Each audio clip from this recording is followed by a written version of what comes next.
Hı hı.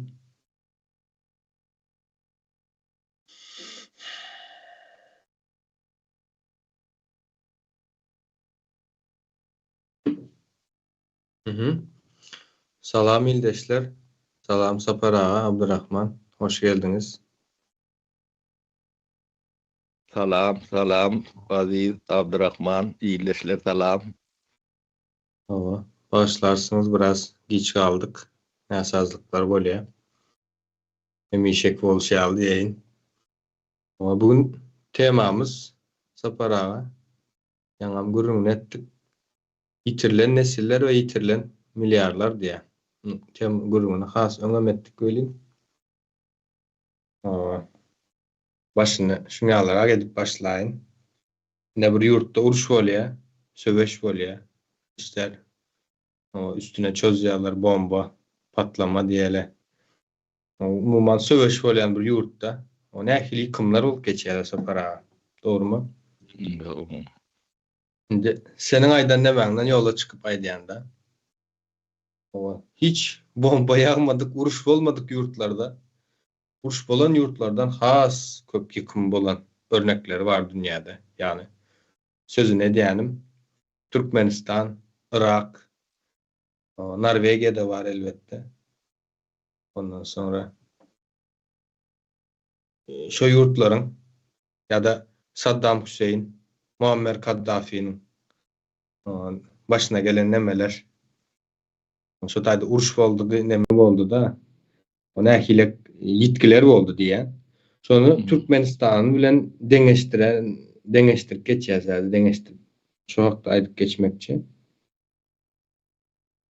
Kıskaça. İlki bilen Aziz, demäňe geçmäken biz bugün 8 mart bilýän boldumuz. Gyýby bizi kutlaly. Bizim geleceğimiz hem bezel şolong elinde. Şu gyýby eliniler bir zat edäýin bese bizim ol erkeklerimizden, nemelemizden beýnanta gerek ýok diýin. Onu dogry. Başın bärden başlandığında. O kutlaýar, o janyňyzda ýaşyňyz, ömrüňiz udyň bolsun, o sagaman daşyna çykanlaryňyz, o joňuza dönüň, o Türkmenistanam isletiplemese düzelmeli bolýar. O düzelmese näme boljagyny, onu daşda görüňi seretseler hem görünüp durandyr. O öýder biraz pikir etdi. O düşünür ýalak. Bolandyr düşünmeýänler de näşe wagtlar şu nemeler bilen düşünür otursa. O siz nädip bu derejeye geldiňiz? Как вы до этого дожили дип ortlaňyr anekdotu wadyr. Şonalak o şuň sebäplerini o siz kulagyňyzy gapyp gözüňizi ýumyp o eşitmejek bolsaňyzam o size düşer ýalak. O saňyzdan soluňyzdan käbir ýerlerde aşaňyzdan göberip tutatlar size. O bäşilleri düşündirip ber. O bundan agyryga hasam tizleşer. Nemedi. Yani bilgiň möçberi hasam köpeler, çüňeler. O giňeler diýwaýdaýyn. O sebäbi. Indi şu emeli aň o gaty bu zatlar tizleşdirýär. O onan taňyzdan adam şeýle. Şoň üçin üýtgemeli Türkmenistan itlemede. O bir adamyň, 5 adamyň, 10 adamyň o itlemede öýlen o ýerinde durup bilmeýär. Şoň üçin näçe sözü saňa berýän edi, sen şu zatlary tizleşdirmeli ne?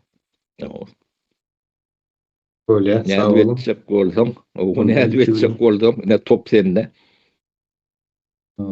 Ne milki bilen ähli esasanam Türkmen zananlarynyň 8 Mart bilen gutlaýan tüýsürekden hemeňize jan saglyk. Täze Türkmenistanda bir ara gelip ýömetmek, ýaşamak diýin. yurdumuzu öz elimize almak nesip etsin deyip kutluğumu cemleyin.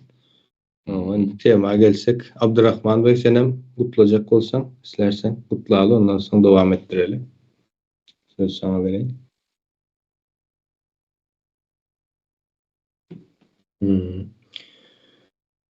Onda tema gelsek Saparağa. Ne dünyada yani atlarına aydık geçtim de o neme bolup geçtiğine Irak'ta ondan sonra Suriye'de neme bolup geçen Muammer Kaddafi ve Saddam Hüseyin o öz yurdunda Batı tarafa diyen imperialist neme karşı tarihini doğru açacak sebep biliyorsunuz.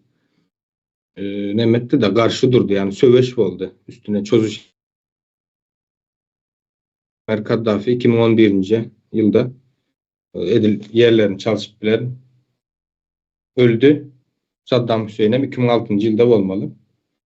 Bu bana açacak olyanım yine urş bolan yurtta neyem bolar, yıkım bolar. Yurt katı neme nevit çıkarayan olsa nevitleri yağarlar. Şu an İran'da bolup geçen yağdığımızı görsek, göz önüne tutsak. O katı yıkımçılık oluyor da urş bolan yurtlarda. Türkmenistan'da hiç urş olmadan şu yurtlarda bolup geçen yıkımdan esse köp nemeler, yitkiler, yitirilen milyarlar dipine temamızın adından görüşümüze alıp has köp yıkım bolup geçti de. Yani şey diye aytıp geçtin Saparağa. Sen bilen yankı gurunların arasında. Şimdi buna kim günahkar? O üç adamın adı esasen geçiyor da ne? Niyazıf, Kurbanoglu, Buram oğlu Serdar. Mesela şu üç adamın adı geçiyor. Hakikaten hem şeyle mi ya da başka da sebepkarlar var mı? Yani zulüm edenler var elbette. Yani zulümü kabul edenler hem den derecede cevapkar mı? Günahkar mı? Diyen yalak fikirlerin üstünde nem etmekçi de aydıp geçmekçi. Onu da başlayıp biliriz. Sözü size geçireyim Sapar abi. Sağ ol. Hadi. Şimdi Ne düşündüm tabii onun düşündüm o bana kolay düşünmek olun iyileştiler bu tema indirmeler o da bize bağlı bunu yani demet bilecek Saddam Hüseyin'e hem Pakistan yandır demede oturmak gerek gel o 2006. Yılda öz halkının yani süt kara çıkarıyor da atmalı atyalar. O Kaddafi'ni 2011. Yılda lince diyorlar. O yönü ikisinin hem yani mendeş yerleri ken o doğuşundan çağırlıktan mendeş o gariplik nemelik kemsedilme yeni sonu mendeş nemeli o maskalarda o sosyal taraftan nemelik maskalarda yetişen o çağırlık ağır geçen deyin o sonu ne dersi bir yurdum o Türkmen başlığı onun düşünüp doğruyarak şey divaydayın o biri Irak devletinin o demeti Hudayi peristeti yeni sonu mendeşi beylekten o Libya o da o Edip Türkmen başlığı kitabım yazıyordu o yaşıl kitap deniyalak bir kitap yazıyordu. Edil ruhnamamız yalak demeti hikayeti mendeş yönüm da bulur da o demirgazık ne bu demir Avrupa o doğru kapat tuttular diye dem Türkler o şolara karşı o Amerika'da Avrupa'da o kän bir neme beren okdular. Şoň üçin ömürleriniň köp bölegi Ýewropaň, Amerikaň sanksiýasynyň aşagyna geçdi de. O bilen newitler hem sanksiýonly. O Irak'ta David İmit'in ondan meditsin yani dermanlan karşılığına memedilli o gatı ulu batkı kontrol altında o Kaddafi'nin şoňa meňdeş oňa hatam ağır nemetdiler. Ýöne şoňa garamazdan o biz doğru analiz etdik de şular newitlerini 5% inkän 10% skitge bilen satan ekenlerde. Şol sanksiýa döwründe.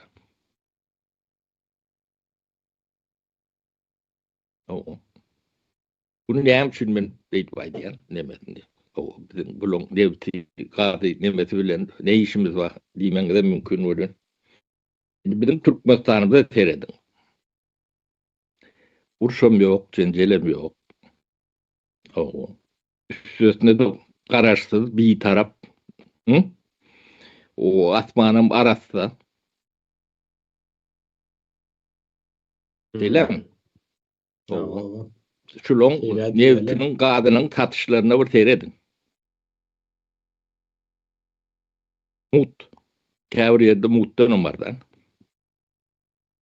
O tut namasy hadinaňda teredin boşdur. O şu teredik görüm. O bir ýyl mundan öňküsinde de teredik görüm. 2 ýyl mundan öňküsinde de teredik görüm. 5 ýyl, 10 ýyl, 15 ýyl, 20 ýyl, 30 ýyla çendik gidin. O teredik görüm, hadyna boşdur. O sanksiýa ýok, hiç adam ýok. O dewlet gadam kimin halkynky? Ýok, bu bizimki diýerler de.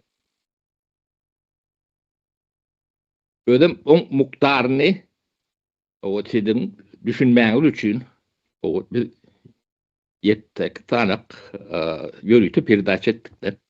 Onuň diňden o türk dilinde, ors dilinde, ingliz dilinde badyr. O şo ýetirilen pullar Türkmenistanda soňky 30 ýylda, 33 ýylda $1 trillion kän. Onu halka tingen bolsa, ol 2 bolmaly, 3 bolmaly trilyonlar. Bu näme aňladýar? O baýlyk adam ýalyk demeden de hemme şey ýetjek. Diýilýär. Özüm hemme şey ýetende şular şu wagt ogurlananam 10 etdi, 20 etdi, 100 etdi. O kän pul gadança, halkam gadança. Ýöne şu wagt ýagdaýa teredin. Bu ýagdaý bugun guturmýar. Biz aýtdyk, ertirem prodüser diýilen neme de ýok da. Ya da bular çalşyrdyk. Ýerine başga bir ýere geldi. Olara men şunu düzeltdi diýen bilmeýäňiz. Oňam sebäpler nädir? Sonra öwrseňiz aýdar. Şu wagt Türkmenistanyň ýagdaýy ne bar üýtgetdiňiz de demäni. Bir bu konda o çitini ultun tapawdy ýok. O ikisine aýyrdyňyz. Linjem etdiňiz. Ya da şeyle öwerdiniz. Oňam tapawdy ýok. O näme deňiz de tapawdy ýok da. Onuň ýydynyň gelen neme şu ýagdaýy düzeltip biler öýdýär. Mümkinçiligi ýok. Sebäbi ýa-ni bulan gol çeken kontraktları 30 ýyllara, 50 ýyllara çenli. O salgytsy o salgydy üýtgemez şertlerinde gol çekilen nemeler özüm Türkmenistanda biz yani devlet gada yani yaratdı baýlyklara O salgı sistemasının o kolonyal döwründen bäri gelişi ýaly şu duruşuna galanlygy barada kän gurrun etdik-de. Hiç eden çıkan nädir? O käbirli düşünmezlige talandyr, käbirli eşitmezlige talandyr. Käbir hakykatdan düşünýän nädir? O da bolup berler. O inni döwlet çalışdy diýeli. O berdi Muhammedowler size açary elinize berdi diýip şeýle düşünelim. O biz ýardadyk. O pulumyzdan goýjak ýerimizi bilýän ýok. Bundan aňyrsam o biz üçin gyzyklylar ne açary sizinki ýurdum sizinki diýlenne. O elinize alan ýurduňyň ýagdaýyny revizit edip görüňde. O halkara kontraktlar bağlaşylar.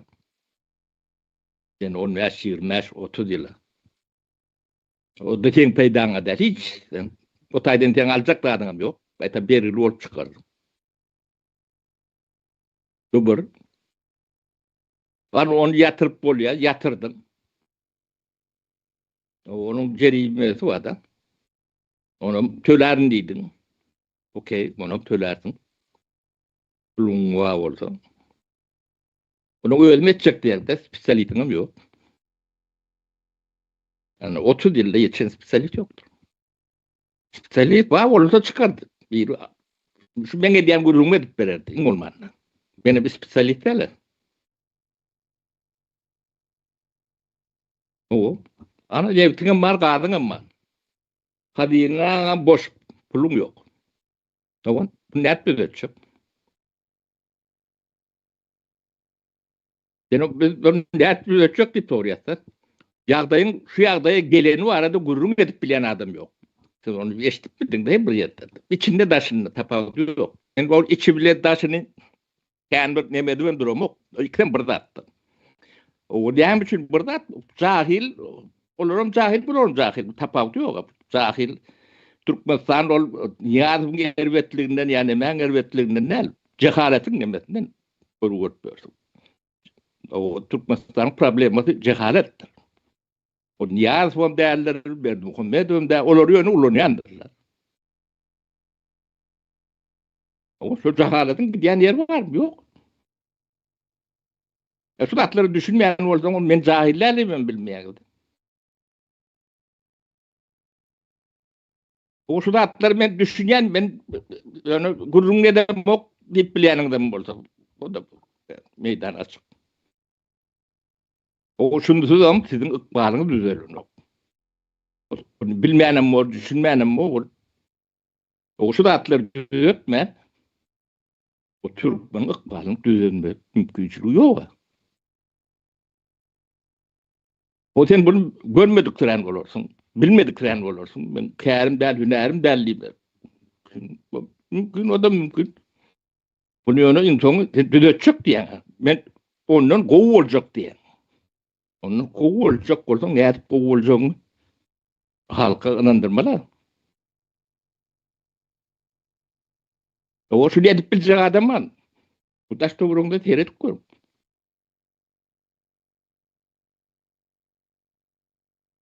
O bu aýylgan ştatlarda bu zatlar ödem bu zatlar näme üçin etdiler? Bilen soňra var. Şoňa jogap tapmaly. O bir öz milletine edilip boljak zat däl. O suutnamasy ine Saddam'ı Kaddafi'ni mutal ettirdik de. O gowlaram bar ine Norvegiýa bilen Saudi Arabistana mutal ettirdik. Bar olum derejesine biz ýetip bilen ýok diýdik de. Bu erbetlerini adım olum nimet alazy etdi. Şolarum öz ýurduny Türkmeniň son 30 ýylda eden yamanlygy ýalak, yamanlyk etmedik adamlar. Ýöne şolary halk asty, ýerine beylikini bilinç etdi. Şimdi siz şulardan elbette eden olsanız, Türkmen halkı sizi näme etmeli? Bu da bir soru. Hı.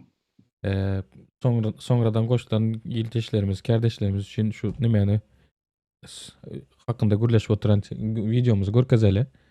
Olaran Aha. dinlesinler. Ondan soň neme etjek soraglaryny ham yazsınlar. Şonun üstünde azrak gürleşeli. Gaty. Biz alıp barayanlara yok diýmäler, intäk olar ýalyk dememiz yok. Ay sağ olun, sağ olun. Hani onda. Doğrudan 2026 yılından Size de var ya değil mi sesi? Geliyor. Hı hı. İsveç'ten gelen oldukça sarsıcı bir kaynak bu. Evet, Sapar İklim yasal adıyla Sapar Yıklimov tarafından kurulan o meşhur Exile Lab International'ın arşivlerinden sızan bir metin. İnsanın okurken gerçekten kanını donduran cinsten bir veri seti. Kesinlikle öyle. Kurumun hani şu kurumsal hafıza birimi dedikleri alt bölümünden çıkan resmi, mühürlü bir belge bu. Başlığı bile aslında her şeyi özetliyor. Kayıp nesiller ve kayıp milyarlar. 1990'dan 2025'e kadar uzanan devasa bir periyodu kapsıyor. Temelde 5 ülkenin kaynaklarını nasıl yönettiğini ya da daha doğrusu nasıl yönetemediğini karşılaştıran çok detaylı bir analiz. Türkmenistan, Norveç, Suudi Arabistan, Irak ve Libya var odakta. Ama bu detaylara girmeden önce sen de bilirsin o çok kritik tarafsızlık kuralımızı aradan çıkarmamız şart. Tabii, kesinlikle. Onu baştan netleştirelim. Bu inceleyeceğimiz metinler, diktatörlükler, rejimler ve siyasi politikalar hakkında son derece sert, keskin iddialar içeriyor. Bizim buradaki amacımız hiçbir şekilde siyasi bir taraf tutmak değil, bir rejimi övmek ya da yermek gibi bir derdimiz yok. Aynen öyle. Biz tamamen tarafsız bir konumda sadece Exile Lab arşivinden çıkan bu belgelerdeki verileri, yazarın tespitlerini ve o CIA raporu alıntılarını şeffaf bir şekilde sana aktarmak için buradayız. Bu şeffaflık filtresini cebimize koyduğumuza göre belgelerin bize sorduğu o akıllara durgunluk veren kanca sorusuyla başlayabiliriz. Soru şu, hiçbir küresel yaptırıma maruz kalmayan, savaşa girmeyen, izole edilmemiş bir ülke nasıl olur da onlarca ambargo ve bombardıman altında kalmış ülkelerden çok daha fazla kaynak, çok daha fazla insan kaybedebilir? Nasıl var sanıyorsun? Vallahi ben sıfırları sayarken kayboldum ilk okuduğumda. Normal ama analizin detaylarına indikçe bir ülkenin elindeki o doğal kaynağın kendi başına hiçbir anlam ifade etmediğini görüyorsun. Asıl mesele o kaynağın etrafında nasıl bir strateji kurduğun. Tabii bu paradoksu senin de zihninde daha iyi canlandırabilmen için önce doğru çalışan modellere, yani başarılı örneklere bakmamız gerekiyor. Analiz de tam olarak buradan başlıyor zaten. Norveç ve Suudi Arabistan, hani şu başarı kutupları dedikleri kısım, Norveç'in o 1,5 trilyon doları aşan devlet petrol fonunu hepimiz sağdan soldan duymuşuzdur. Ama raporda bunun mekaniği o kadar sade anlatılmış ki. Çünkü Norveç modeli meselenin adeta ders kitabı niteliğinde bir versiyonu. Adamlar Kuzey Denizi'nde petrolü ilk bulduklarında bunu o günün bütçe açıklarını yamamak veya popülist bir şekilde halka dağıtmak için kullanmıyorlar. Çok katı bir stratejileri var. Kesinlikle. Kural çok net. Çıkarılan her bir varil petrol, taviz verilmeden dünya piyasalarındaki tam fiyatından satılacak. Ucuza vermek yok. Ve oradan gelen o devasa gelir de günlük harcamalara değil, Doğrudan gelecek nesillerin eğitimine, sağlık sistemine ve altyapısına gidecek. Yani o siyah sıvıyı kelimenin tam anlamıyla kalıcı bir sermayeye dönüştürmüşler. aynen öyle. Suudi Arabistan örneği ise belgelerde çok daha agresif, farklı bir strateji olarak karşımıza çıkıyor. Onlar sadece geleceği güvence altına alan bir fon mantığıyla hareket etmiyorlar. Evet, petrolü küresel masada bir silah, resmen bir hegemonya aracı olarak konumlandırıyorlar. Doğru. OPEC üzerindeki o kontrolleri, arzı kısarak veya artırarak dünya fiyatlarıyla oynamaları, petrolü dışa bağımlılık yaratan bir zayıflık olmaktan çıkarıyor, aksine o mega projeleri, sanayileşmeyi finanse eden bir kaldıraç haline getiriyorlar. Yani temel çıkarım şu ki, kaynak ancak ve ancak doğru yönetilirse bir sermaye oluyor. Aksi takdirde sadece başkalarının ucuzca sömürdüğü bir depo olmaktan öteye gidemiyorsun. Ve işin o mantıklı, rahat, öngörülebilir kısmını tam da burada geride bırakıyoruz. İşin asıl ilginçleştiği yer burası zaten. Rapor bizi o konfor alanından çıkarıp madalyonun diğer yüzünü fırlatıyor. Saddam Hüseyin döneminin Irak'ına ve Muammer Kaddafi döneminin Libya'sına. Dünyanın en ağır ambargolarını yaşamış, küresel sistemden tamamen aforoz edilmiş iki rejim. Şimdi seninle aklına şu geliyordur doğal olarak, bir ülkenin her tarafı sarılmışsa, ekonomisi felç olmuşsa, o rejim hayatta kalmak için elindeki petrolü yok pahasına adeta bir bit pazarı mantığıyla elden çıkarır. Hani zararına satışlar başladı falan dersin. Ama Exile Lab verileri o ezberlediğimiz algıyı tamamen yerle bir ediyor. Buradaki asıl büyüleyici nokta şu, bu iki rejim o devasa izolasyona ve baskılara rağmen hiçbir zaman ekonomik intihar etmediler. Irak'ın durumu mesela 1990 ile 2003 arası tam 13 yıl süren ekonomiyi iliklerine kadar kurutan bir Birleşmiş Milletler ambargosu var ortada. Var ama 1996'da başlayan o gıda karşılığı petrol programının işleyişine baktığında ne görüyorsun? Irak'ın petrol satış fiyatları dünya piyasalarından asla kopmuyor. Yani yasal kotalar dahilinde de olsa, el altından yapılan o gizli satışlarda da olsa petrolü tam dünya fiyatından satıyorlar. Veya en kötü ihtimalle %5, hadi bilemedin %10'luk çok sınırlı bir indirim yapıyorlar. Üretim maliyetinin altına kesinlikle düşmüyorlar. Yani en köşeye sıkıştıkları anlarda bile ne verirseniz verin yeter ki nakit aksın diye bir panik yok ortada. İşin kara mizah tarafı da bu değil mi sence de? Uluslararası toplumdan tamamen dışlanmış bir diktatörlük, serbest piyasa kurallarına ve kendi malının değerine sözde barış içindeki bazı ülkelerden çok daha sıkı sıkıya bağlı kalmış. Libya örneğindeki o CIA arşivi detayı da bu agresif tutumun zirvesi aslında. Ah evet, o kısım inanılmazdı. Kaddafi'nin 1970'lerde petrol şirketlerine karşı takındığı tavır, diplomatik bir müzakereden çok resmen bir rehin alma operasyonu gibi. Kesinlikle öyle. CIA belgeleri meselenin o psikolojik boyutunu harika özetlemiş. Kaddafi, ülkesinde faaliyet gösteren devasa batılı petrol şirketlerinin yöneticilerini kelimenin tam anlamıyla köşeye sıkıştırıyor. Belgeler bunu, şirketleri kırdı ve fiyatları zorla yükseltti şeklinde raporluyor. Ve işin ilginç yanı, bu sadece 70'lerdeki o kriz yıllarında kalmıyor. Libya 1982'den 2004'e kadar Amerika ve Avrupa Birliği'nin en katı yaptırımları altındayken bile o dik duruşu bozmuyor. İzolasyonun zirvesinde dahi petrolünü dünya fiyatlarına kafa tutacak seviyelerde satmayı sürdürüyor adamlar. Yaptırımları ülkenin teknolojisini mahvediyor, altyapısını çürütüyor, evet. Ama ellerindeki o yegane varlığın fiyatını öldürecek bir dumpinge hiçbir zaman izin vermiyorlar. İşte bu çok kritik bir eşik. Bir tarafta vizyonla yönetilen Norveç ve Suudi Arabistan, diğer tarafta zorbalıkla ve ambargoyla baş başa kalmış ama malının değerini ne pahasına olursa olsun koruyan Irak ve Libya. Ve şimdi geliyoruz o devasa paradoksun merkezine. Türkmenistan'ın sessiz çöküşüne. Şimdi senin de aklına şu soru geliyordur. Burada yaptırım yok, ambargo yok, savaş yok. Kağıt üzerinde her şey stabil, barış içinde bir ülke. Ama analiz verileri diyor ki Türkmenistan'ın ekonomik tablosu o ambargo altındaki ülkelerden çok daha feci bir durumda. Bu aslında kurumsal çürümenin bir ülkeyi içeriden nasıl sessizce kemirdiğinin tam bir anatomisi. Rapor, Türkmenistan'ın bu felaket getiren gaz ihracat modeline birkaç ana başlıkta toplamış. Birinci ve en ölümcül hata, tek bir alıcıya yani Çin'e tam bağımlılık. Uluslararası ticarette sadece tek bir müşterin varsa malının fiyatını sen değil o müşteri belirler. Masada müzakere gücün sıfırdır. Aynen öyle. İkinci büyük fiyasko ise fiyatlandırma ve tahsilat stratejisinde yatıyor. Sattıkları doğalgazın fiyatı, o gazı taşıyacak olan devasa boru hatlarının inşaat maliyetlerine ve o inşaat için Çin'den alınan kredileri endekslenmiş durumda.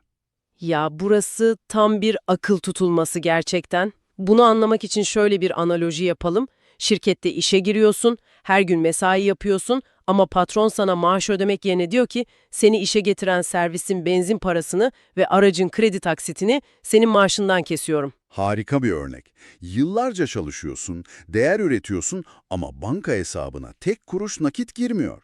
Teknik olarak kendi gazlarını satıyorlar ama o devasa servet hiçbir zaman ülkenin kasasına nakit para olarak dönmüyor. Hepsi altyapı borcuna kesiliyor. Gaz akıyor ama para dönmüyor. Üstelik bu anlaşmalar dünya piyasa fiyatlarının çok çok altında rakamlarla yapılıyor. Rapor, bazı dönemlerde bu satış fiyatının o gazı çıkarma ve işleme maliyetinin bile altına düştüğünü kanıtlıyor. Yani ülke kendi öz kaynağını satarken resmen cebinden para harcıyor, zararına çalışıyor. Ambargo altındaki Saddam'ın bile reddettiği o ekonomik intiharı bunlar hiçbir dış baskı olmadan tamamen gönüllü olarak yapıyorlar. İnanılmaz. Buna bir de İran ve Azerbaycan'la yapılan o karmaşık takas barter anlaşmalarını ekle, doğalgazı verip nakit almak yerine fiyatlandırması şeffaf olmayan, değeri şaibeli mallar alıyorlar. Bu barter sistemi zaten düşük olan değeri iyice aşağı çekiyor. Rakamlar o kadar absürt ki insan o sıfırları idrak etmekte zorlanıyor. Kaynaklara göre sadece bu düşük fiyatlandırma ve zararına satışlar yüzünden ülkenin doğrudan yaşadığı kayıp her yıl 12 ila 13 milyar dolar. Her yıl. Ayda 1 milyar doların kelimenin tam anlamıyla buharlaşması demek bu. Ve rapor buna bir de fırsat maliyetini ekliyor. Yani o para zamanında kasaya girseydi, Norveç gibi bir fona konsaydı ne olurdu sorusunun cevabı, o kaçırılan fırsatlarla birlikte toplam ekonomik kayıp yıllık 30 ila 40 milyar doları buluyor. Neredeyse ülkenin bütün bir yıllık gayri safi yurt içi hasılasına denk bir rakam. Koskoca bir ulusun bir yıllık tüm ekonomik üretimi sadece bu akıl almaz stratejisizlik yüzünden yok olup gidiyor. İnsan sormadan edemiyor, içlerinden biri bile çıkıp biz ne yapıyoruz demiyor mu? Diyemiyor. Rapor bunun arkasındaki o karanlık mekanizmayı da haritalandırmış. Ortada büyük bir stratejik körlük var. Uzun vadeli 10-20 yıl sonrasını planlayan hiçbir vizyon yok. Masada pazarlık güçleri de kalmamış zaten. En önemlisi de yolsuzluk ve kleptokrasi. Ülkenin zenginliği şeffaf olmayan ihalelerle kapalı kapılar ardında küçük bir zümrenin elinde eriyip gidiyor. Ve tüm bunları denetleyecek kurumlar tamamen yok edilmiş. Kurumlar çöktüğünde o ülkeyi uçuruma giden bir otobüs gibi düşün. Şoför sarhoş ama içerideki kimsenin direksiyona müdahale etme yetkisi yok. Tabii milyarlarca dolardan, boru hatlarından konuşmak işin sadece bir yüzü.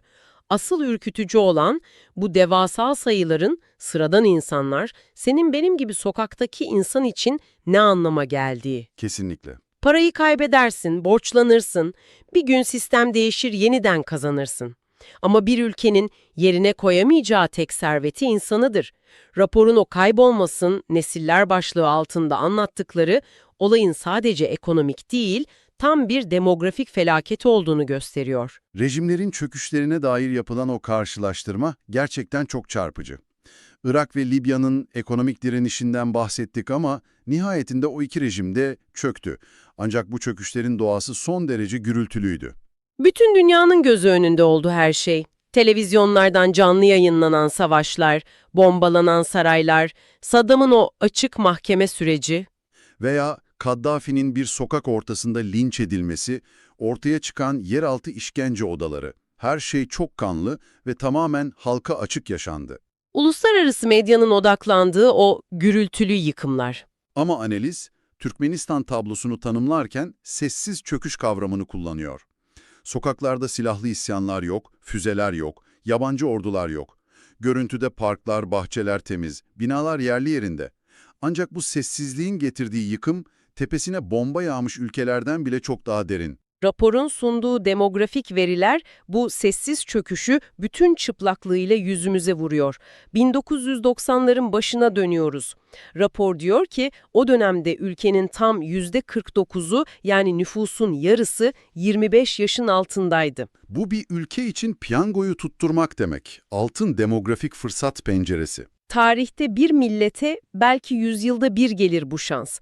O genç nüfusu doğru eğitirsen bir üretim merkezi, bir teknoloji devi yaratabilirsin. Ama o potansiyelin nasıl bir kabushane dönüştüğüne bakıyoruz şimdi. Rakamlar o altın fırsatın nasıl kendi kendini yiyen bir canavara dönüştüğünü acımasızca özetliyor. Doğru işlemeyen bir ekonomi, gelirleri hortumlanan bir devlet ve çökmüş eğitim sistemi. Sonuç, devasa bir işsizlik, derin bir umutsuzluk ve kitlesel uyuşturucu bağımlılığı. Milyonlarca genç çareyi ülkeyi terk etmekte buldu. Analizdeki asıl dehşet verici, insanın boğazını düğümleyen detay, o insan hakları savunucularının tahmin ettiği oran bence. Genç erkeklerin %70 ila %80'inin hayatlarının bir döneminde hapishanelerden veya o meçhul özel kurumlardan geçmiş olması. %80. Bu bir istatistiksel sapma değil ki. Bu, ülkenin bel kemiğini oluşturan koca bir neslin fiilen kriminalize edilmesi demek.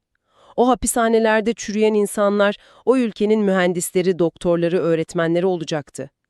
Analiz çok net söylüyor. Ülke o altın demografisinin tam 3 neslini tamamen ve sessizce kaybetti.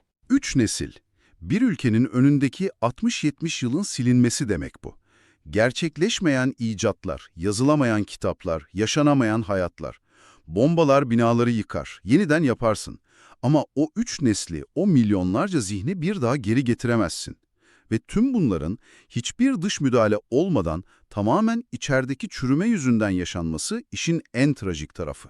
Bütün bu belgeleri toparladığımızda karşımızda çok net bir tablo var. Norveç ve Suudi Arabistan kaynaklarını vizyonla yönetip zenginlik inşa etti. Irak ve Libya en ağır yaptırımlara rağmen malının değerini savundu, ekonomik direnç gösterdi. Ve bu iki ucun tam ortasında hiçbir ambargo veya savaş olmamasına rağmen yanlış politikalar ve kurumsal çürüme yüzünden her yıl 10 milyarlarca dolarını ve 3 neslini sessiz sedasız kaybeden Türkmenistan duruyor. Bilgi bombardımanına tutulduğumuz şu çağda, sürekli yeni bir savaş manşeti okuduğumuz bu dünyada, bu belgeler bize evrensel bir gerçeği fısıldıyor.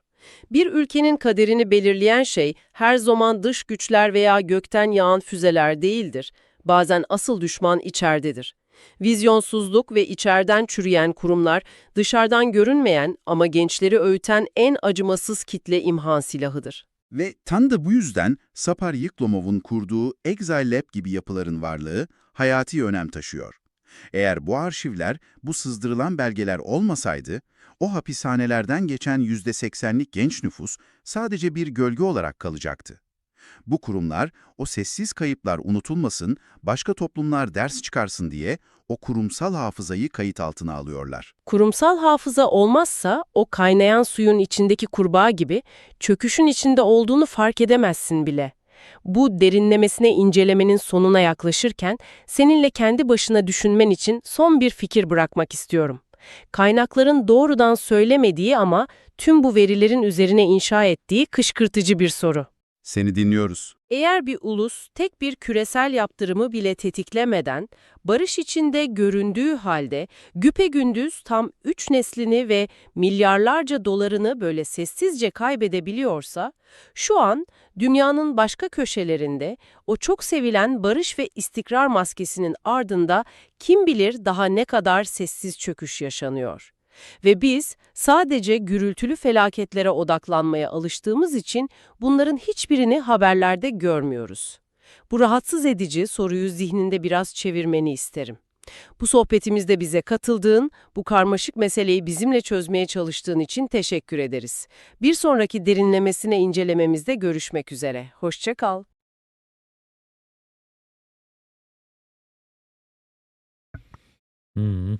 Özüm dinleýäňde de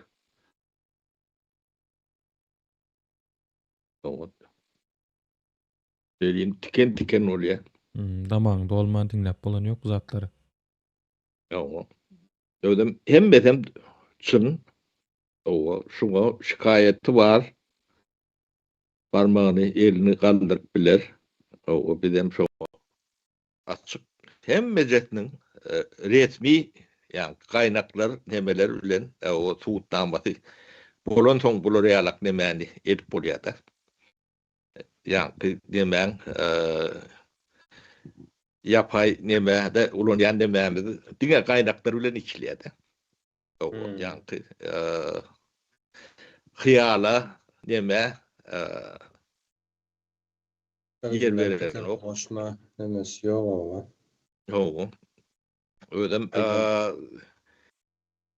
çeşmelere o Yetteki sana emeli ağın o birini taptırıyat, beylekini bağırlattırıyat, bağırlattırım son beylekini de bağırlattırıyat, onu birini üstüne oşturuyat, yeni de birini bağırlattırıyat, şey hem denep yedelekten geçirip onun ya yorumça veriyat da o da yorum edip veriyat. O bunun hiçbir nemme yani şüphelenip bolacak yani emet bolacak nemme fırsatı yok. O bunu anlayıp bilerseniz size anlandırmak için idea diyen düşün ben özünüze medik görüp bilersiniz. O dinle soru verip bilseniz olur ya. O soru vermedi dur bildiği gerek kendine.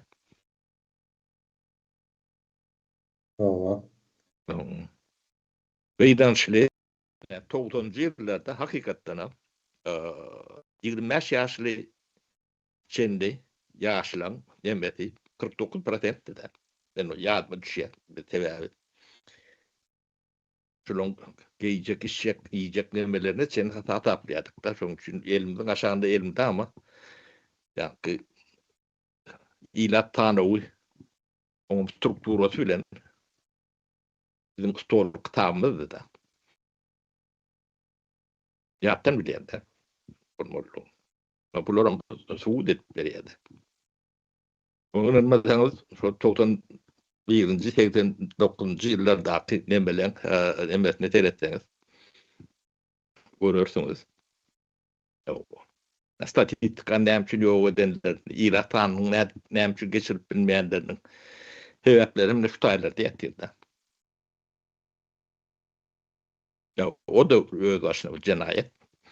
Şu statistikanı gizleyen ya da şunu terk veriyen kuruluş yolbaşı kim olsun bir vatanın dönüğüdür. Onu gün şu vat yönü moment cerahatini neme verilmelidir. Sebebi devlet ediyen tütünün bir statistikadır.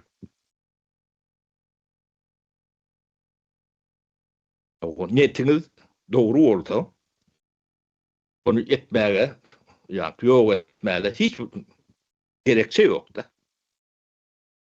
Bahane de yok.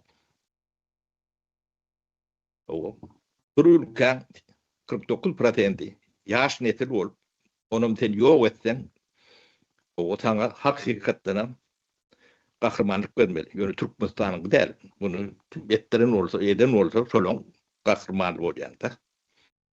Milli kahraman bir bağıt veren golün katı yanlışlar. Ama şu yaşlar o şu yaşlar bu at ne yapaydeka yadıp görün, yatap görün, o dronlar, samolotlar öndürüp görün, traktör, maşin çıkarıp görün, injinerlere, doktorlara, hünermenlere, öldürürler. Olun what o pitte daşap göründürler ya da bir yerde kuruluş işlep göründürler. Birinin hizmetini edip göründürler. Yine şuna bendeş. Bu ne diyen adamlara da siz o birine baş ettiniz. O Türkmen başını oldu. O altını heykelli. O beyleklerine ne? O arkanda dağ ettiniz. O dağ. Hatanın bersin ne? Ne bu voltere şu. Açık hata. O bunu dine olurum hata vermelilerdir. Bu giden kuruluşlar var adım ötüp verin. O salgıt kulluğu vardır.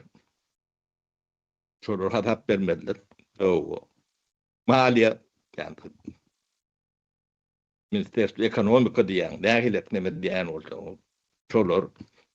Onun zampretler vardır bu doktoru cevap veriyen. Onun üstündeki men prezident diyen vardır. O benim cevabımı verin. Halkın onu. Bu halkın malı. O milletim yok olup giden yani dairenin netilim bu halkın netili. Sizinki de öyle.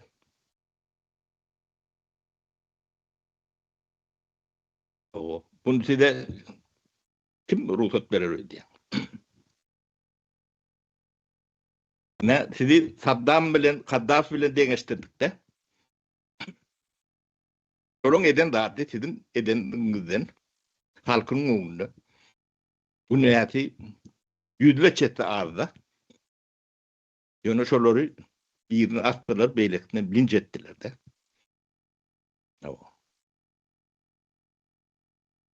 Oğlum bu näti ýok. Ya neme diýmek? Dogrum diýmek. Ýalňyşam diýmek. Onun ýöne. Bolan zat fakty, aýdýatda.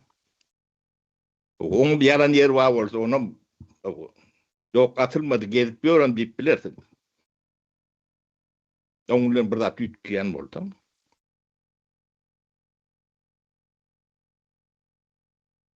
Ne? Şu netil şu 20 ýaşynda adam 30 ýyldan top. 50 ýaşynda. 60 ýaşynda. O nämişlep böyle şolar? Bir seredip görüm. O ýa-da ölendür. Tiriyekden, türmede ýene şonlar. Hakykatdan 96-njy ýyldan başlap erkek gözlüklüğün 70'den paradan türmeden geçirdiler. Yalan mı?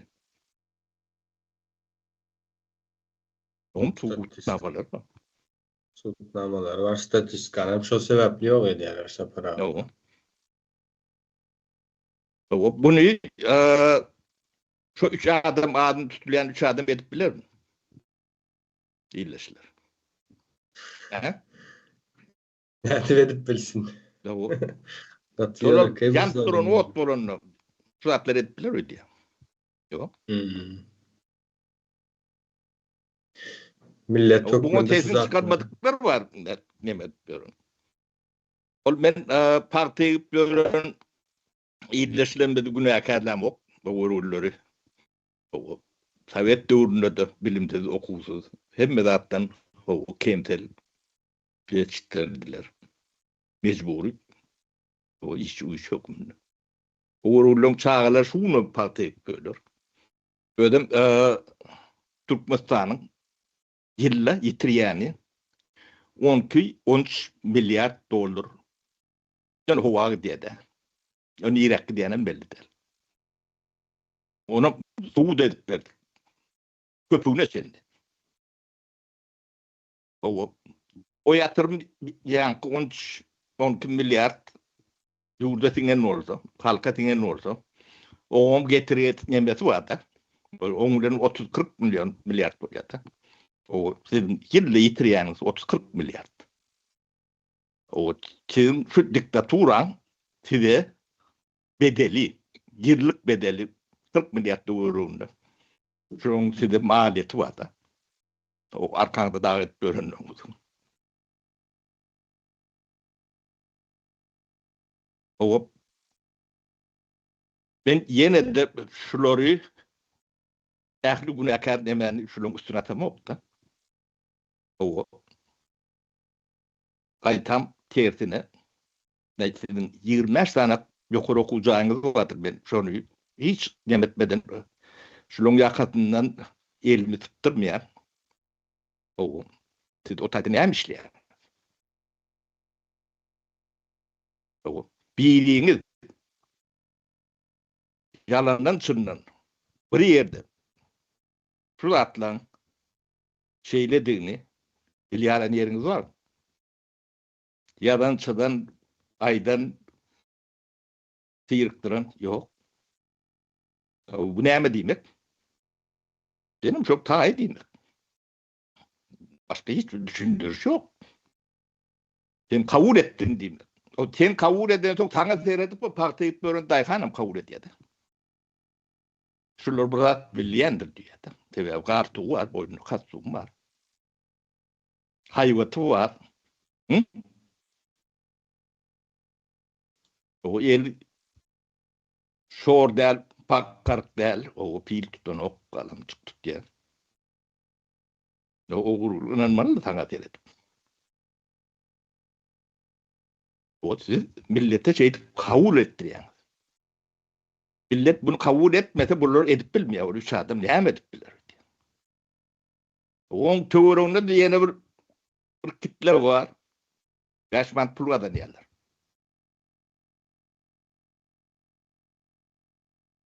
Ya olaň maatdan bilýäňiz. O Kahraman diýip bilýärsiňiz işte. Meredip batyr. Ya da Recep batyr. Şu wagt.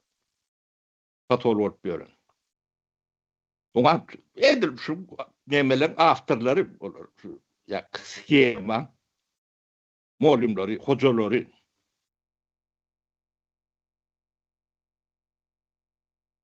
O şu ýylla ýetýän 15 milliarddan şular nämelendirýär?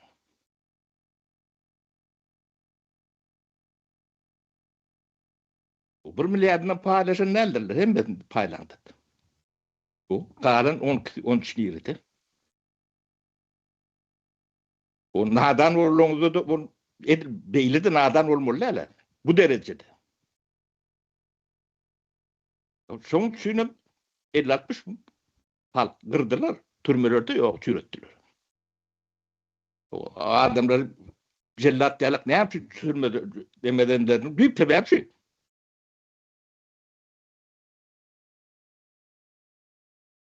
O bular ne şulara garşy görüşip görün kitle wadyr. Bulardan hiç tapawdy ýokdur. Bunan bak. Şu da atlan gurulunu edip bilmeyen olsalar, düğüne bilem yok diýerler, ne eşitip bölürler. Edip bilenlerdirler. O sizden kabul ettiňiz bolýar. O siz kabul etseňiz halkam kabul etmeli bolýar. O publiçna adamy jogapkärçiligi wadyr. O siz sesini çıkarman ya da başkalarının gururunu edip şunu kabul ettireri ala edip bilen olsanız onda siz buları işleyin. Ya da bulardan sizin üyütküçük hiç bir adı yoktur. O adınız näme koy tapawdy yoktur. At dilen atlar koylar ayırlar. Türkmen başam dip ýotda baş bolýar. Ya arkada dip ýörür, arkaňyzda bolýar. O netijede mortadyny. Özüm 30 ýyl bir ýyl o zaten näme şu gurulun edýär. Görünmeyen dat derler. Gözünü dürtüp durunda. O başkalarının gururunu ettin de. Şu adam şöyle diýerler. O bu näde düzeltçik? Bunu kim düzeltmeli? Bunların mesela demet mediyattan çıkıp gider diýerler. Yattan çıkan o gene. O bir yatmadan çıkaran bilen demeler çıkaran oktu. Hem bir istoçun var. O Türkmen tarafı gidilen bilen beylek tarafı var. O turva o bir deşikden girip o deşikden çıkar. Şeylen. O tarafın hakkı gidilen bilen oktu. Sen gidilen bilen.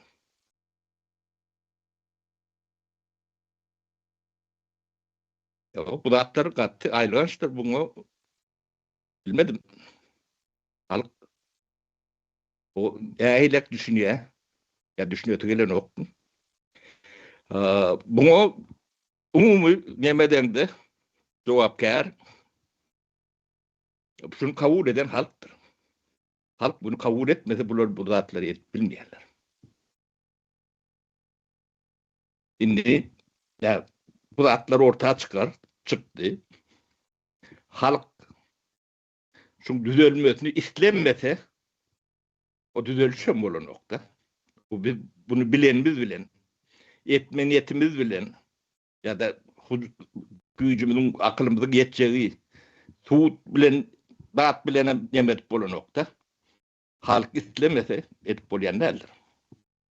Halk istemese bomba bilen demokrati de getirip bolyanlardır. Onun ne daş doğrunu göt görüntü. Şu bomba bilen demokratiya gelin yer var mı? Yani doğudan başlan Irak'ından, Libya'dan, İran'dan, Suriye'den yine beyleklerde Şota bombalar vardı da demokratiya getirmek için. Demokratiya bardım. Öyle en güçlü devletler ediyendir. Ne şu an İran bombalap böyle da demokratiya barar ödeyem burada. Ya da demokratiya getirmek için bombalayandır ödeyem. Halk kitlemesi hiç satbolayanlardır. O anlatında kim dursa dursun tapağı yoktur. O sizin kitlemeseniz bu düzelmiyor. Yani bunu köpçülüğe diyenler. Siz şunu düzelmeye işlev olmasa düzeltecek bolonumuz bilenem. Bunu okuyumuz bolonu bilenem. Düzelmiyor. Bunu düzeltme de bu kolay da aptal. O düzeltmek için bir düşünmek de gerek, bilmek gerek de. Ne hemen düzelteceğini bilmeli. Şu an ne hemen düzelteceğini bilen adam orada da orta dinlek görün. Taş da görün da seyredip de. O bilmeyen adam ne düzeltecek ki sonra o derip bilen yok da.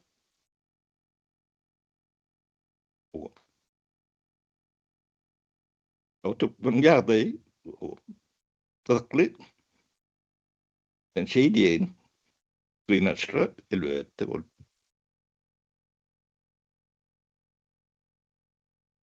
Ödem şu pul, şu baylık Türkmenin hemmesine yetken zatta bu az adam derler.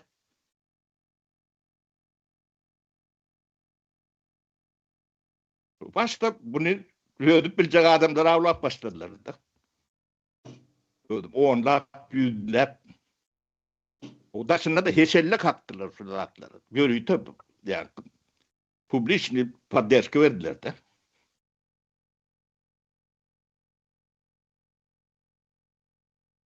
O Sovyet propagandasını ütken yeri yok. Hiç adam ütkümedi. Onu ütkümeden giymediler de.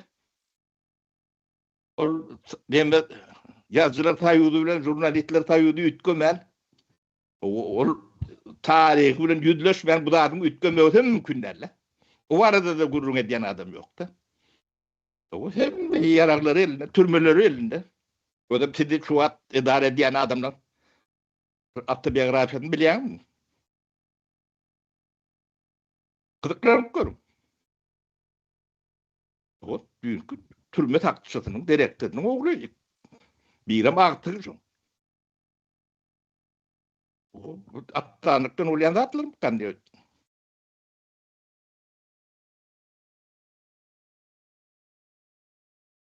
O yolumuzda katı oluyor nemeler var. Bizim işimiz size düşündürmek. Siz isteseniz bu zatla düzeltip oluyor. Sizin gözünüzü açmak için diye. İstemeseniz hiç de adam olun.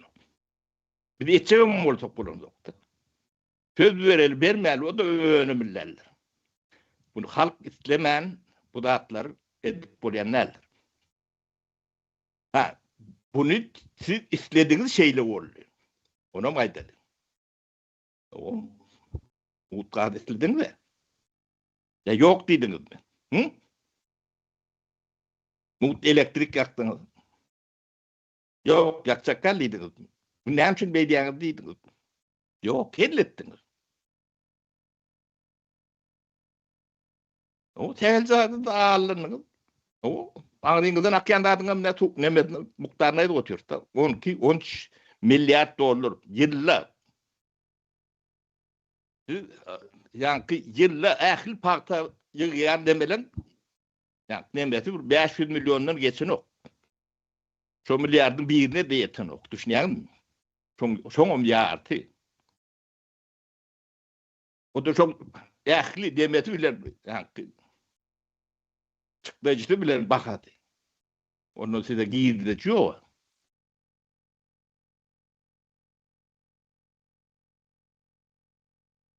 Ne? Bolup görün da düşüyor. Bolun da adam düşüyor.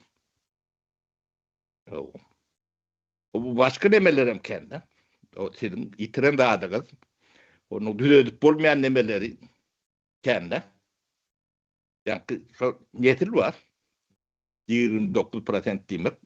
Yani 59%, 49% demek dilim Türkçe'ye. O azat değil, bir milletin yardı. O şunu dahilap bilsen. Onun bir kişinin etil toparlavın bilen oktayın.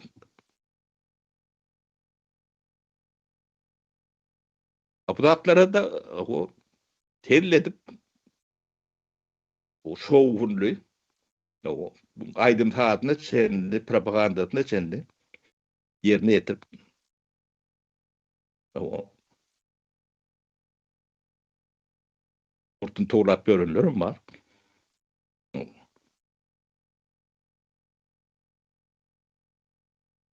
Ne vatanı Türkmen öz eli bilen. Ular kimin oyuncağı, kurucağı o zatlar önemli değiller. Vatan bizimki, halkım bizim halkımız. Cevir yanım, dairen yanım, şu bizim halkımız. O biri, o öz kuklotunu koydu, o şoň üçin biz elbet yaşat deyip, o ağlamızda, İngiliz'de de, yani ne men derler, bunu sen aklını yetip, öňüne böğüt koymalı. Özüňdür, gaýdyrmaly, jaýdyrmaly. Sana täsir ýetirýärler. Ettirmelerle. O da döwlet nemesi. Long min ilki eden zatlar döwlet institutlaryny. O ýok demetdiler. O çala bilýän neme diýen döwlet nemesi ýetişen adam ortalar awlap çykdylar. Hemmetinem ogry jümbürü ýene bir zat diýip o.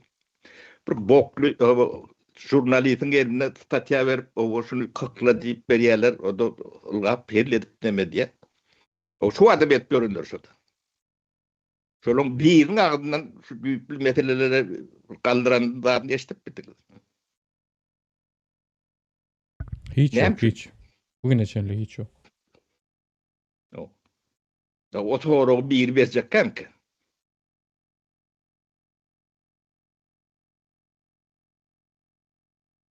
O Türkmen'in nemesi balık atı ağacı.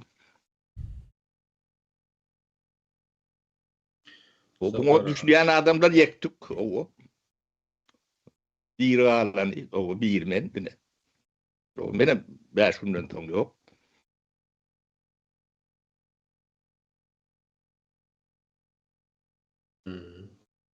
O tidem yankı biriniz kümsücek olun. O biriniz nemedin. Onun yönü da o yankı şu Prezident Ervet, Niyaz Ervet, Bermuhammed Ervet deyip kıyırıp görünür vardır. Olur hakikaten Ervet, onun aydiyatı yanlış değil. Yonu Ervet'i olur derdi. Şunu tüvürü, şunu kabul ediyenler, şunu tesini çıkarmayanlar, olurdan hiç kovuzat yok. Ervet durmadı, o değildi. Sapar ağa bir sorağa geldi. Yani Sorağı size yazıptır. Sapar ağa, biz köplenç yurdumuzun neviti gazı hakında gurrun ediyäs. Eger şu baylıklarımız yok bolsa, yok diyeli, şeýle bolanda yurdu düzeltmek mümkin bolar mı diye. o ya Şüvetten nevti var mı, gadı var mı? Hiç de yok. Şüvetten ne nevti var, ne gadı var. Galanca diýseňiz he. Allah'ın diye onu bir şüvet ederim deme. Yerim yok o vuruluğuna. Batkalık da Yeri ýaly. bir Maroblus'un küçüğü yoktu. Ağırlıklı böyle batkalık yağlı neme değil ýere. Su basýar. O deniz nemetinden açaktı. Hı. Oluyor.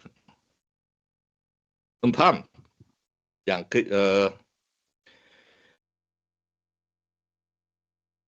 sosyal kapital bir zat vardı. O biz bunun adını, almadığını bilem doktuk. Ya da ulunam doktuk diyelim, gıdıklanam doktuk. Kärim tünlerimiz bolmandy. O bu bizim yani total kapital demek. Dämiz desturumuz.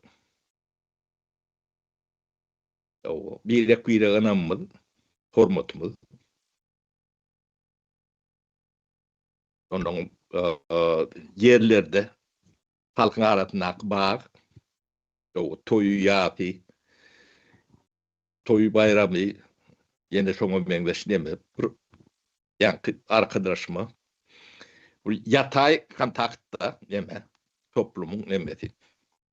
O bizde, şol bizim tarihi nememizde, yani Orta Asya'da, Türkü dünyasında diyelim, ya Türkistan'da diyelim.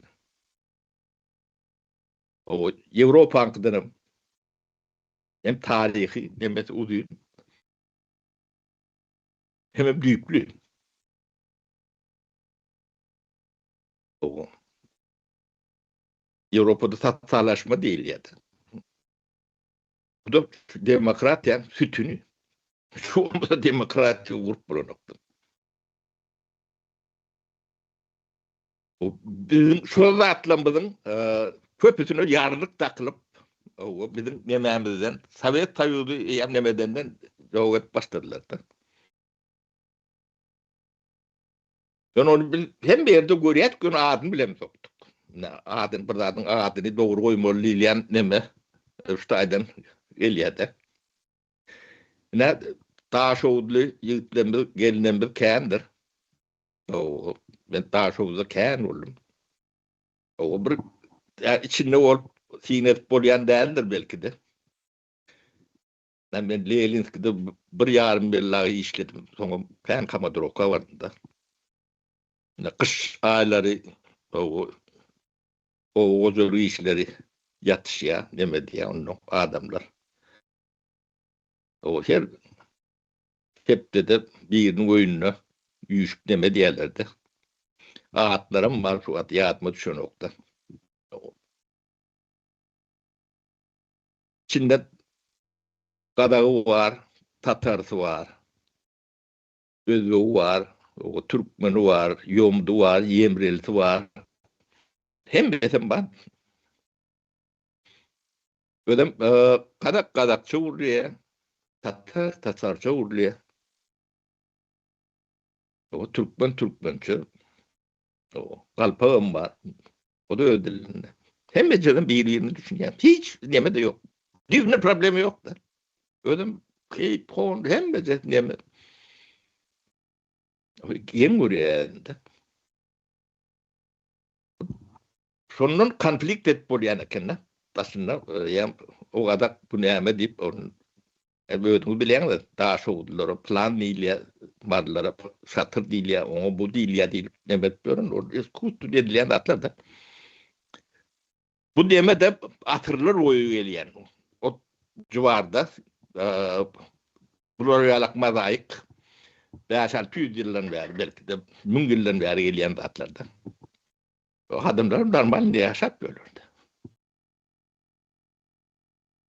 Onun toylarda, yağatlarda ya da bir çöpe yani bir tebiği ya şuna mendeş bir zat bulundu. Hep gören, ovan, yaşır oluyor. O da öğretmenin örüyendir de bilmedim.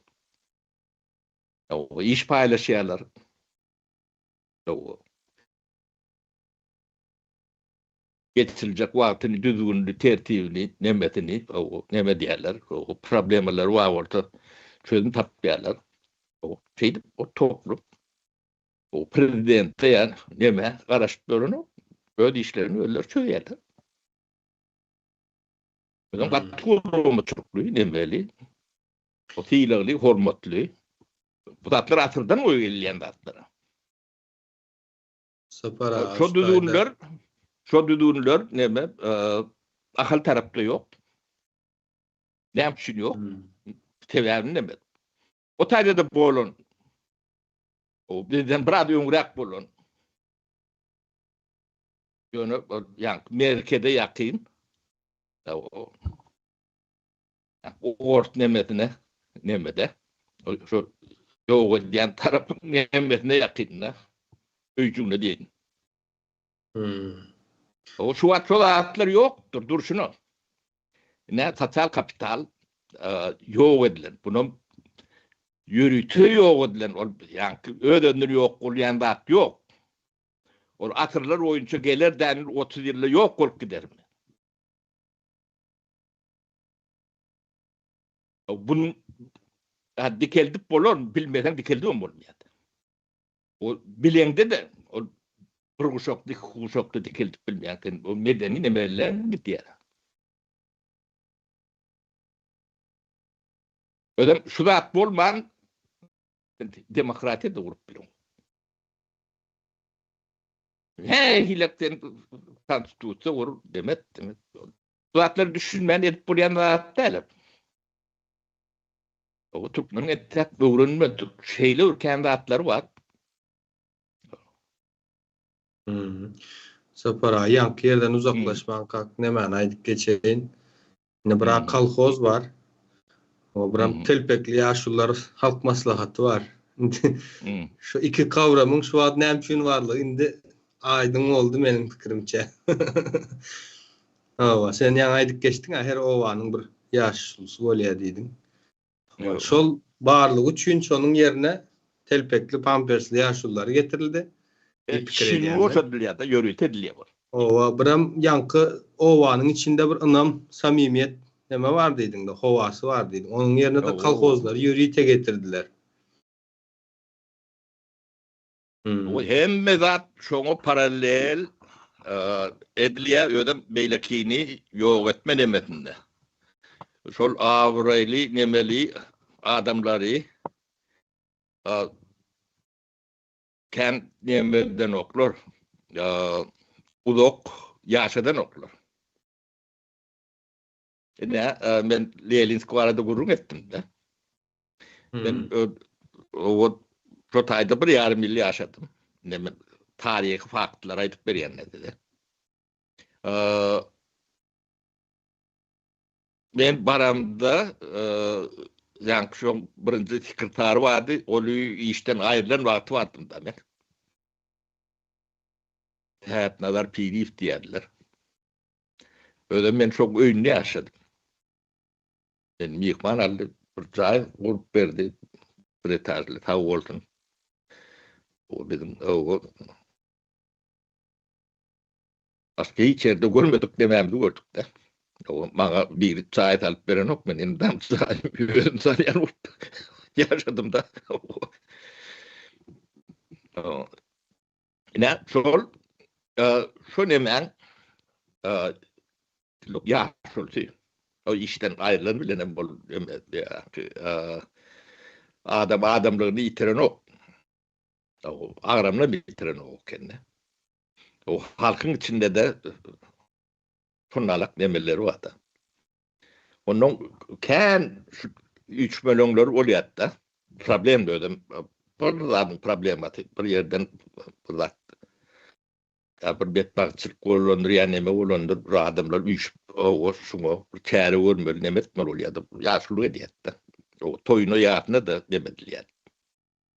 Yani şunu battılar. Onu yaşır battılar. Şöyle battılar. O bahana kârı damadı. Bir pikettim diye. Atraktılar oğlum beni. Başa o dövüşün gelip durdu.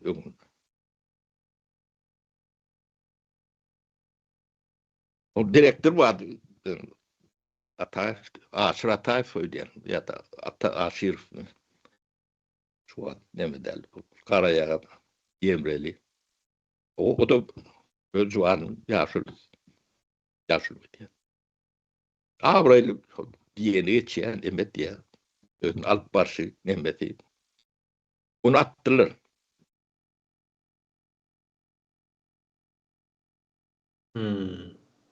O. Şu an milyar da uğurlap böyle de. Uğurlan oklar götlerinden attırıyorlardı. Atlayan var mı şunlar? Türmeye atlayan yok.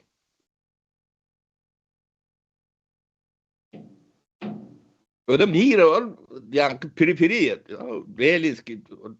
Lelinski nir dediğini şu at kartlardan bilmeyenler kendir. Şu anda boş apyatı şöyle olur. Toz apyatı öyle. O böyle kovulurdu şunlar. Tak var koymuş otaydı şunlar. Köydür gözü varım şeydi.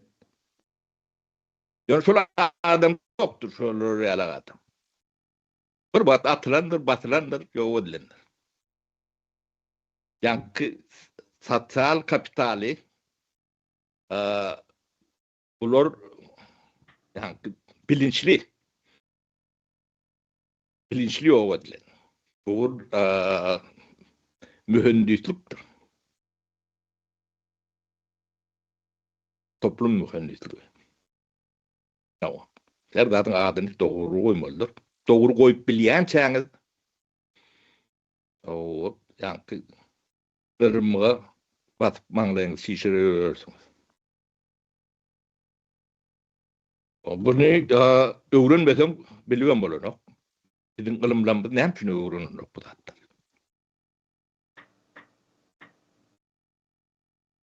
Ne Türkmenistan'da akademi Nihat yaptı, son açtı böyle. Yani adını götürüp pulunu alıp görmelilerdir. Şu atlara. Forumlu adamlar bunu farklı yurtlara dayıkan bilmiyor.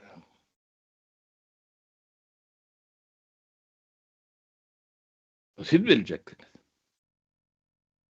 O siz sesinizi çıkarmasanız şunu ettiren adam bilen desteksiniz. Bunu yani. Yengil olup bilmiyor.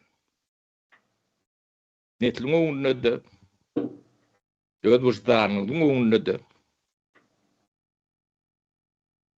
o korktuk diyorlar, ne diyorlar. Yok. O benim korkken, benim korku adam. Değil mi? Tamam. Korkma kulun demektir.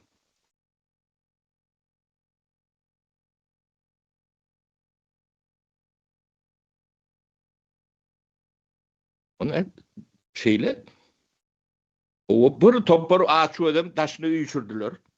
Ödem cahil. Hem de targaş. Tabii uğruna da şolar yazar geldiler. Sonra ne yurdum ne edenlemeleri. Ortalama ne 30 yılla 12-13 milyar dolar. Şolar yani götlerine aktırdılar. Ta şey divaydılar. Götüğüm olsa. Buna da bunu edip bilmek için ne derecede nadan olmalı? O ne derecede halkın yığın belli? O neticede tiyatrata koşulmalı derli yani da. Ne tiyatrat göre döndürürler. Ne? Şunun için o David Kadvara'da gururun öğretmenler liliye. Sonra o tiyatrata vurdular da. Ne şunun için? Ne şunun için? Başka işler içinden.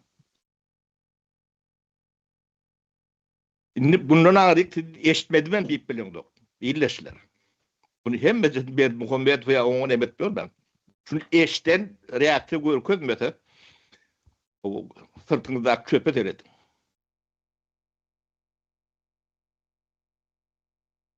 Çöpü vardır diye de. Ama ben yani kâvırda adı katı doğru diyenler. O eşitmedi bilmedim. O diyen demeler vardır. Ne biz bunu bir taparını görmedik. Zaten dime diyalak biz onu ne sanak neme diyette. Bunu tanrım köpölür gitti için. Şuna da sesini çıkarman o bilmediklerin ol başka adamın gururun ne diyen olsa o size başka neme yani, düşündür şey yapma bir o abileyen ya da adam gerek geldi o kimdiniz manglayın veyadılar ne alaktır. Sizin ol wallu ulluğunuzdan doktor. Öz arağını değmediniz.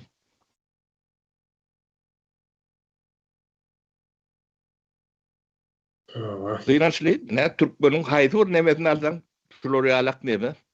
Biri yerlerem neme. Ağır. Ha, biz bunu bilemde okuduk, biliyorduk. Biz bilendiği için bir şey öldürüp yitirip o nimet bölürdü. Bunun böyle 94. yıllar karara geldiler. O 96. yılda hem mevcuriyatta şu neme eyyam. Eyyam sindirilip başlarına. Şu vatlar o şu nimetinde o kimler var olsa familyalar nimeti vermeliler. Olurum bulun yok ediyorlardı.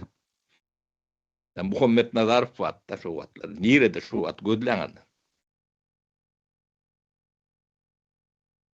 Yok. Sonunda yollu o nevtin kadın nemen o nemet oldu tam predi şu kurir dediğin adam oldu. Nerede şu tapın. Dedim şöyle oğlunun hem de benim tövürümüzü etsin oğlum. Yollu bu ağam deyip yapıyor. Ödümü de adam ettik diye tevim olacak. Hem bir de arka duruyorduk da. O güneş baktı, orada da rol işleyen. Ağam bana gün veren ok deyip başlığına neme diyetti. Merkez bakmışım.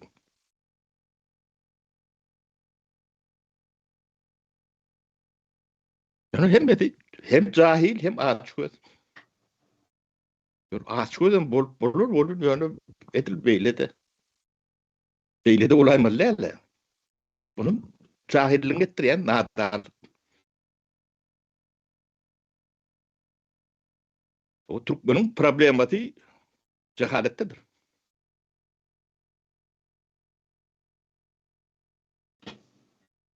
Onun adını koyup bilen yok. Tabii içinde ödüm bakıyorsun burada. O koyup bilmeyen olduğum şeydedir.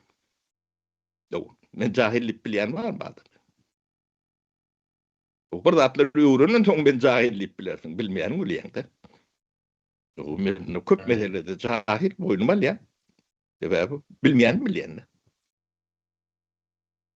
O derecede yetmek için 60-70 yaşamalı. Onu bilinen tamamını görüldü çalacak mı diye o da hiç oluyor. Neme de sapar ağa. Dünya şeyler çaldı ütke gittikçe hasan. Ya tizlendi. Onu anlamaydık. Ama bunların arkasında kuracak kukla ya da imperya deyip adlandırılan imperiyanın ameli kalıp kalmayacağı belli değil. Şol sebepten yani yan kaydı şinyalık bu zatları bilsen çıkıp böyle ya da bilmesen nereden başlayacaksın? Nemediğim bolunok o benim köp zadi bilişimiz o beğendin diyana keni o bu demen içine girdince giriyende onun bir iyini yaatlatan şu yaat dilen zat katı önemli. Becem bakır 8. PMK 16. PMK deyip täze oğullar vardır. Biz üçün täze vardır. Kön oğul kalandır. Oğul. Şöyle uğurlarda yan nemdilen demelerdi. PMK 16, PMK 8 deyip gayvırstı. Täze oğullar olur. Ulu oğul gittiler. O çoğulara neme diyetti. O kayınsız oğullar diyetti. O neyemçin yakın demedi. O çok yankı neme sosyal kapital o her yerde büyüşen gelen adamdan demeti o birinin demetine de kendir birinin noktalar nemeden noktalar burada depresyonlarım oturuşmadık nemetmedik o yaş köpten yaş çatıncalar nemeler onun hiçbir edep tertip neme yok da başta şeyde oluyor da sonra düzelişkendir bile yok bulunuyor şu atlar. Şonun yani karılan dilinden eşitledik de. O Şotay'dan büyük mandat geliyendir de kayınsız oğuldur. Kayınsız oğuldur niyet. Nemedir da sapara, ne käbir zatları yapay edip bolan nokta. O. Misal üçün owanyň bir özü doğal bir nemeden döremelde kiçik owa, ondan soň şeker bolýar, şekerçe bolýar.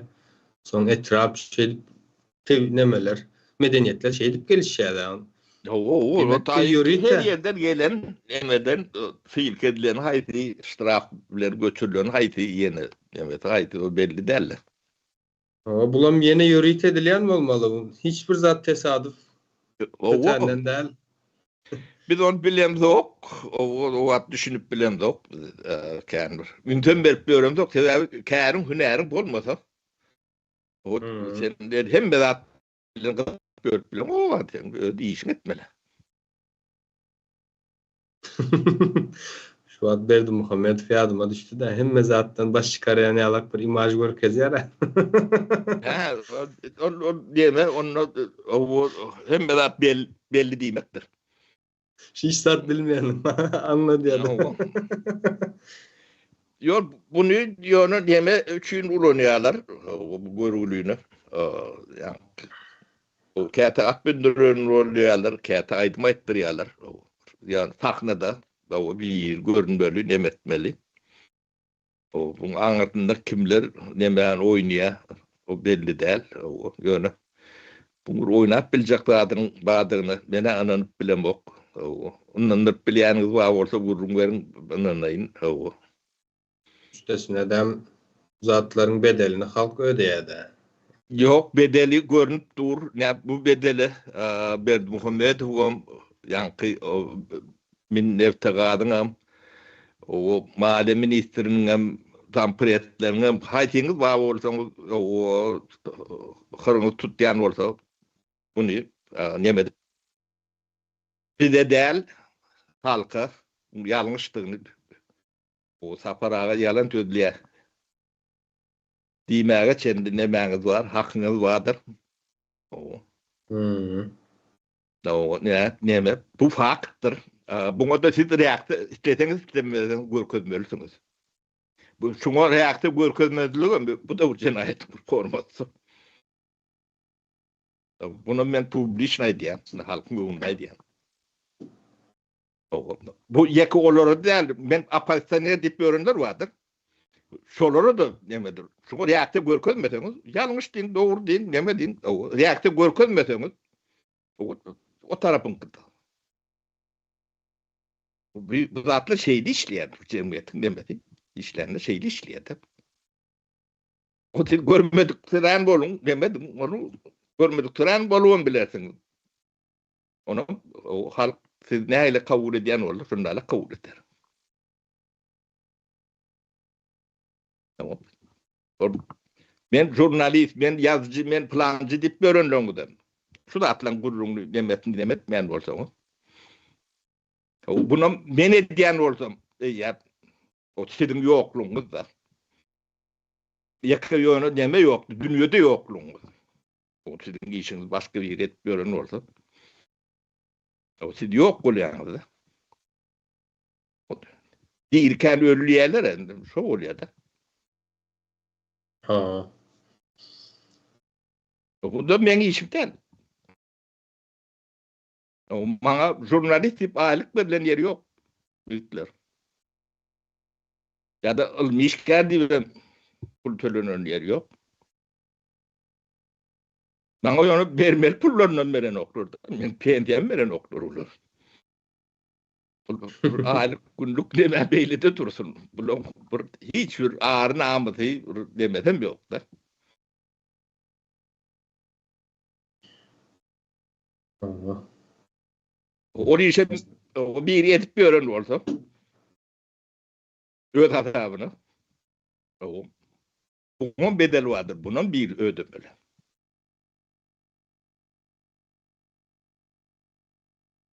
Bunun adamlar köpüsü saparağı ödü şunu diye duruyor. Bana ne hem şunu gerek. Sizin çağalan da şunu gerek. Sizin çıkarmanı oturanlar için gerek. Sorun çağalar için.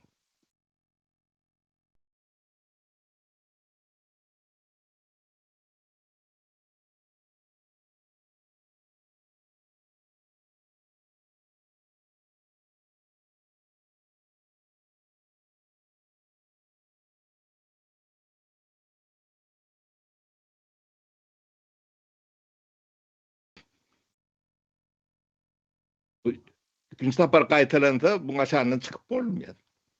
Şu wagt näde çykyljagy belli däl.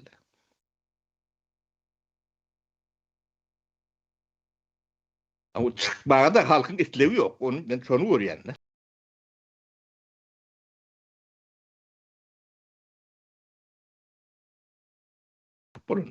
Onu mu edelim? Ne edip bilecek kömüňiz iň bolmandy. Şunu çıkmak isleňizi bildirmeli. Yani zorağın içinde barmağını ymyrlatmaly iň bolmandy. Olany da bilýäňiz.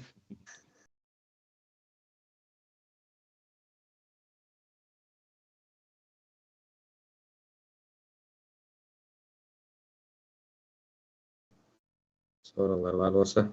Alaly bolmasa da kimlesegim nädir? Bolýa. Sag bolun. İyileşler. Düşünükli bolandyr diýip näme diýen, umyt edýän bilmedim. Düşünmedi kyndyrak bolmagy mümkin. Düşünmedik yerlerini soragy bersinler Sapar ağa. Etkileşim bolsun. Ogo onnoňam näme iň bolmandy. Abuna bolun. Bir like batyn demedim halk ondan köp halk görýär. O da pulsuz nemesiz hiç bir minnetsiz şonu esirgemem. Onam hiç kim göremem. Korkýanam bolsaňyz. Ol gorkuda öz özünden dörenok Aziz Bey. Korkýan bolsaňyz däl. Ol näme? Köplenç azatlyk habarlarynyň üstünden. Aýny like bolýanary näme? 6-njy addiýala çağırypdyr, otaýa çağırypdyr diýip ýöritek ornaşdyrylýarmy gorkugy? Şonu amaýdyk geçeli gelende. Olam dogry welin ýöne. Mene öz nememden aýdaýyn-da durmuşda. Menem adam, menem gorkýan welin. Käbir zat edik görüp öwrenýän adam. Etmesen tejribe bolýan däldin. Bizem başta gorkýardyk ýöne like bastyk, hiç zat bolany. Abuna bolduk, ýene hiç zat bolmady. Şu wagt gürläp otyrs. Otaýsan bari işin. Azrak bir düzeliş bolupdyr Sapar ağa. Abuna bolman näme diýerler diýeňiz-e? Häzirinde görýänleriň %27'si abuna bolupdyr. Öňe %22-de 5% göterilipdir. Gata gowy. Biram habar alma, habar verme, hukuk demesinde hakkımız o insanın. Namiyattan çıkarma. Deme gorkup aman alıp bolýan bolsa, o Türkmeniň hemmesi aman alady, taw bolardy. Yani daşta görüňizde bir seyredip görüň. Şu gorkoklardan doldur bolýan betbagtdan hem doldur. Ha? Hava. O gorku gulun iştir. Adam o gorkun kabul etdiğen däl. O siz adat boljak bolsaňyz o taýlama bolýar.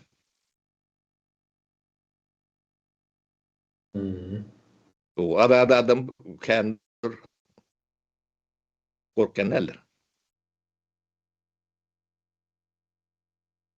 O gorkum adat bolýan däl. Kutulwam bolýan däl. O kutulwam bolýan däl bu zatlar. O bu zatlar näme üçin bolandyr? Sizin gorkunyň üçin däl. Maksatlary, sebäpler bar. O aňyrtynda pul ýatyr, gatul lokan pul. Edilýän zatlar hemmesi şol üçin. Şuat Amerika Iran bombalap ýörer. Demokratiya etecek olup bombalıyorlar. Anlatında başka zat yatır, pul yatır, neft yatır, gaz yatır. Şu region yatır. O atomlu bomba diýerler, o İran etjek bolýarlar diýip. O ödem atomlu bombalar bombalıyorlar, bombasy Bu düşünüp bilen misin? Ha? Ya ondanam nemesi? O ağırda Sapara. Demirgal Karaya'da atımlı bomba var, onu bombalap bilen oklar. Bu ne mi diyeyim? Mene bombam, atım bombam olsa mene bombanım verirler diyeyim. Ova. Bunun karşı oğulluklar değil, aytan bomba olmasa işin ayttığı diyeyim. Bu dünya yeriyerler bu da. Son bu durumda ne etmeli diyeniz bu sefer? Onun yine de şu demokrati diyen o kâr demokratiyada goğuda o demokratiyada ne taylo ulen geldi de ne mi? Trump ha? Ova. Demokratik taylo ulen geldi ha? O da pedofil olup çıktı. O demek pedofil mi? Tayland bilenekin. O ikinciden uçuyor. Para çırp getirecek tip. Sapara. Nobel bayrağına çarp oluyor. Para çırp demedin. O dünyada bol görün hatlar demezsen o demedir. O hem de hat yani sizin görüşünü diyalak ya size sunuluşu alak değerler. Onun arkasında seyretmeni bir ürün böylesiniz.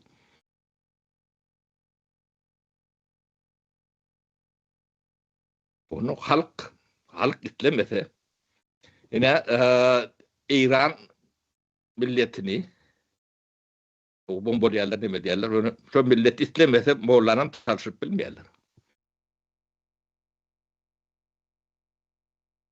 O halkın olarak gücü var. O Amerika neyle kulu olsun, neyle istesin istemesin. Bombuyla demokrati kuruluk diyen büyük sever şu. Onun en yakın misalam Afganistan. Ne o vaktan? Şu trilyon dolar onun neyle güç yara demek. Ödüm kim? Afganistan'da. Neyle demokrati var? He?